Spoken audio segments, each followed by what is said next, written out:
यहाँ आदरणीय बनते नागार्जुन सुरेश देसाई जी है, हम तो उनके आगे काफी छोटे हैं, क्योंकि नागपुर से पहली भूमिका लेने वाले और बोधगया तक यहाँ से लाखों लोगों को, हजारों लोगों को लेकर जाने वाले वो परम पूज्य बनते जी थे।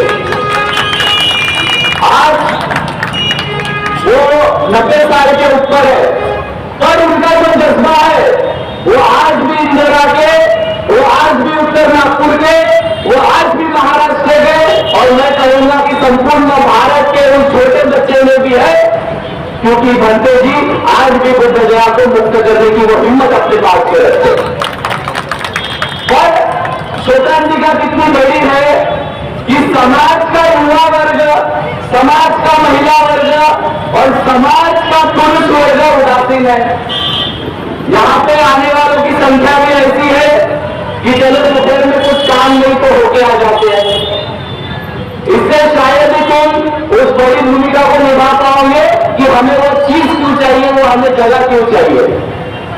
हम लोग ये मांग कर ही नहीं रहे कि हमें वो जगह वापस दो, वो जगह ही हमारी थी तो तुम हमें वापस देने वाले कौन होते हो। ये हमारी भूमिका इस समाज में बोधगया मध्य परिषद के लिए लेनी चाहिए।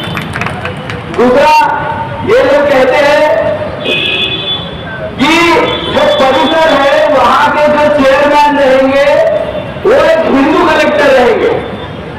आप मुझे बताइए कि जब आप भारत के संविधान की शपथ लेते हो तो आप हिंदू, बुद्धिस्ट, मुसलमान, सिख, ईसाई, सिंधी कलेक्टर होते हो क्या?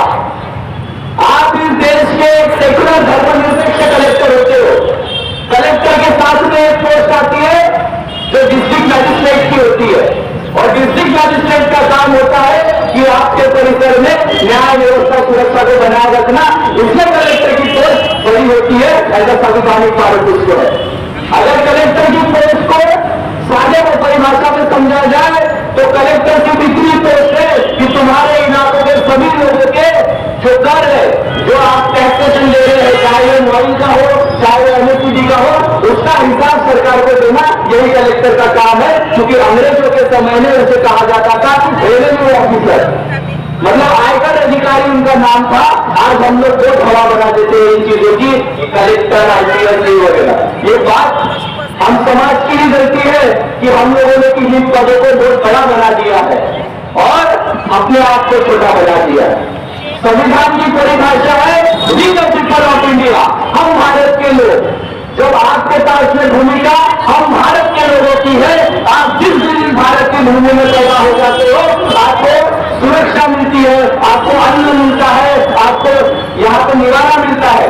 तो आप किस हिसाब से कहते हो कि यहाँ पे कोई पद में बैठा हुआ व्यक्ति बड़ा है? ये ऐसा कभी नहीं हो सकता। इसीलिए मैं मानता हूं कि जो डीटी एक्ट 1949 है, ये 1955 का जो हम लोग देखते हैं कि जिसको लागू किया गया, तो ये बिहार सरकार के अधीन है, ये केंद्र सरकार के अधीन ये मामला नहीं है। ना सुप्रीम कोर्ट का हस्तक्षेप इसमें चल रहा है, क्योंकि अगर वहां का लेजिस्लेचर इस मामले को, जैसे आप दीक्षा भूमि कमेटी की बात देखते हो या फिर और भी जो कमेटी है, ये राज्य सरकार के अधीन मामला है, ना कि केंद्र सरकार के अधीन मामला है।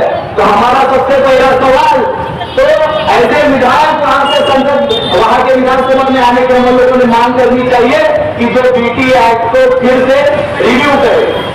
अगर ये लोग कहते हैं कि वहां पे कम्युनल हार्मोनी की जाति व्यवस्था का जो विभाग, जो जाति व्यवस्था है या वहां पे जो शांति व्यवस्था है वो बिगड़ जाएगी, तो मुझे बताइए कि महाबोधि बोधगया टेम्पल जो है ये हमारा अशोक सम्राट जी ने बनाया है, तो इसकी अधिपति भी सरकार की तभी है जब सरकार इसमें चाहे कि इसमें फंड आवंटन कैसे करना है। इसमें हमें देखना है कि महाबोधि बिहार का जो पेड़ है और उसके बाजू के पास में जो मंदिर है उसकी रक्षा करने के लिए, उसके फंड अलोकेशन के लिए वो कमेटी का निर्माण वहां पे है। जब आपको 11 पेज का एक्ट पढ़ेंगे आपको पता लगेगा।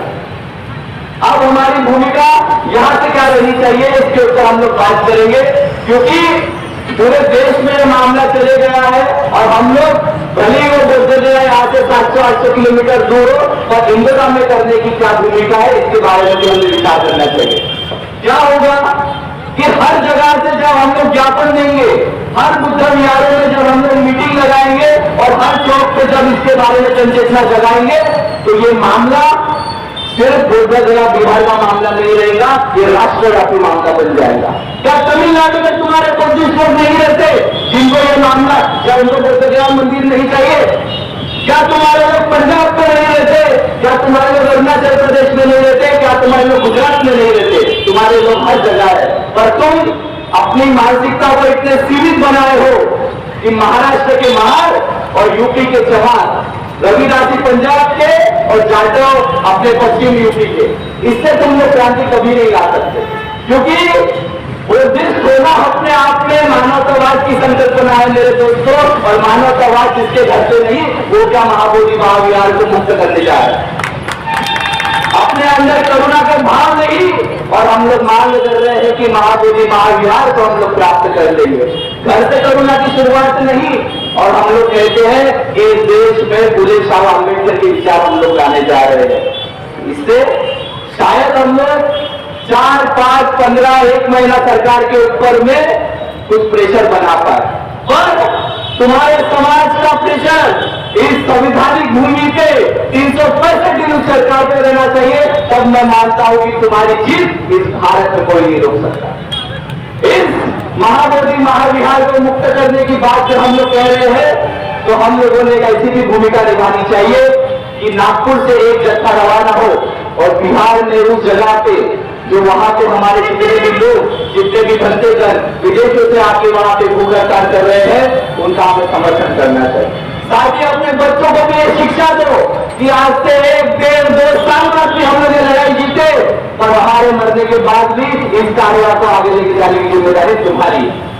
क्योंकि हम लोग देखते हैं कि 13वीं सदी से जो पतन शुरू हुआ, और आज भी तुम खोदोगे तो गौतम बुद्ध के तुमको सब यहाँ पे चीजें मिलना चालू करेंगी। तो इसका कारण क्या है? ये बहुत बड़ा कारण है, हम लोग को समझना पड़ेगा।